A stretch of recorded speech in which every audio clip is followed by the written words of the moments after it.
PSL خو ختم شو اوس په د پاکستان او د بنگلاديش T20 سیریز شروع کیږي چې د حواله سره سابقه کرکټر باسط علي ویلي دي چې بابر اعظم په دې سیریز کې نشته نو ګراوندونه وخالي وی میچ کتلو د پاره به عوام نزي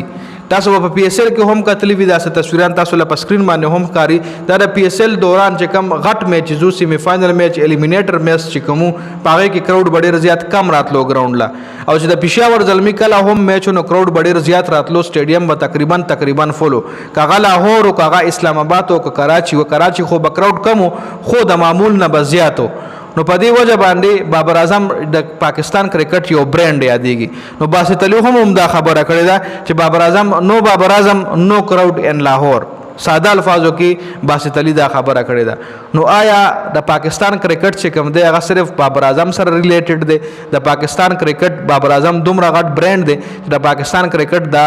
صرف اور صرف د بابر اعظم نه تاویږي برانډ امبیسیډرز چې کوم شو یا براډکاسټرز چې کوم شو یا ایڈورټایزرز چې کوم شو آیا نو دا هم صرف په بابر اعظم کې انټرېسټډ دي کشره بابر اعظم د پاکستان ټیم کې نوی نو پاکستان ته براډکاسټر ناراضي یا پاکستان کرکټ بورډ ته ایڈورټایزرز نه ملاويږي یا عوام چې کوم دغه بیکګراوند ته میچ کتلو لنزي نو دې کې څومره حقیقت دی د حواله سره تاسو وایي آیا دا حقیقت خبره ده چې کچره بابر اعظم د پاکستان ټیم کې نوی نو ګراوند ته میچ کتلو سکنزي اوس ګراوند لکه چری میچ کتلو له سکنزي نو د کې هم د پاکستان کرکټ بورډ چې کومه دا ډېر غټ نقصان دی ځکه یو میچ چې کوم دی هغه ته سکلا لګي په لایو په ټي وي باندې خې نو پاغه باندې ډېر غټه خرچه کیږي پاغه باندې لکونو کې تقریبا کروڑ لا خبر رسیو میچ په ټي وي باندې تخې ځکه امپایر سره د ریسته ورواچاو کیمرامینان سمره ډیر وی دي کې بیا هاک آی ټیکنالوژي ورواچاو کم ریویو سیستم چې ول ویل شي نو 1 کروڑ نه برابر راستا میچ منیجمنت فیس رشي نو دې کې بیا ډیر چې کومه پیسې وي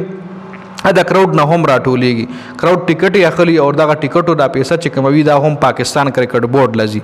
نو کچره دا سی وی چې عوام صرف او صرف بابر اعظم کې انټرېسټډ وي نو بیا د یونس خان خبره هم ټیکتا چې بابر اعظم ته د یو فارمیټ نم نشي وښکې بیا د رمیز راجا خبره هم ټیکتا چې رمیز راجا خو خیر یونس خان خو چې کم سټیټمنټ جاری کړی خو د کرکټ حواله سره جاری کړی چې بابر اعظم د درې وړو فارمیټو پلیئر دی اب د ټیسټ کې ملو به ټیسټ پلیئر هم دی د وان ډے پلیئر هم دی د T20 پلیئر هم دی او رمیز راجا چې ویلي چې بابر اعظم د پاکستان غټ برانډ دی چې رمیز راجا په ټیم کې وی رمیز راجا د پاکستان کرکټ ټیم کې وی نو طالبہ سیریز کی وی نو طالبہ براډکاسټر هم راځي طالبہ ایڈورټایزرز هم راځي لکه پاکستان او د بنگلاديش سیریز د آسان الفاظو کې د مثال در کوم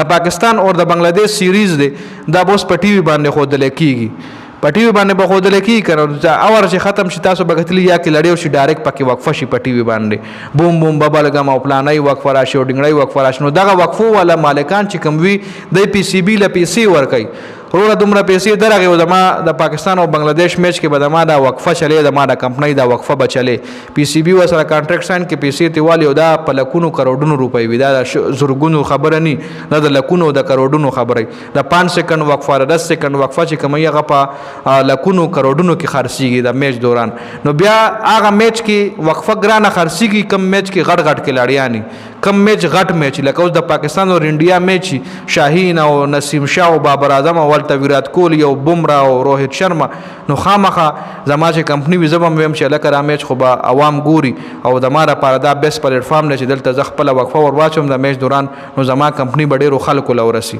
زمانه کمپنی نوم ډېر خلک وویني زما به یو ایڈورټایزمنت وشي نو هر کمپنی هر براډکاسټر هر ایڈورټایزرز الا انویسټمنٹ کوي چې کله ولا پته ولګي چې اوس عوام په دې میچ کې انټرېسټډ دي عوام به دا میچ ګوري نو چې کله ولا پته ولګي چې عوام میچ نه ګوري دا خو یو فضول میچ دی بابر اعظم پکې نشته دی نو بیا د هغې براډکاسټر کم شي او چې براډکاسټر کم شي ایڈورټایزرز کم شي کنه نو بیا یو وقفه چې په 10,000 روپۍ وي نو چې کله پکې خلک انټرېسټډ نه نو بیا هغه وقفه په 15,000 روپۍ ځکه پاکستان کرکټ بورډ وایي چې موږ سره وقفې نشته ورو راشي چې وقفې په 15,000 په 10,000 وقفه ولا بیا لکه ریټ هم را کم شي نو دا یو ډېر غټ بزنس مایند لري دا یو ډېر غټ سوچ لري نو په دې وجه باندې باسط علي دا بیان جاری کړی چې بابر اعظم ستا نشته نو کراوډ نشته او کراوډ په لاهور کې چې نه وي نو دا ډېره سوچ خبره ده او چې کراوډ دستا نه نو رستا بیا ایڈورټایزر هم انټرېسټډ نه وي او ستاره ایڈورټایزر ریټس چې کوم وي هغه هم بیا ډاون چلیږي نو دې حواله سره تاسو سره د خپل رائے سره په کمنټ کې ضرور شریک کړئ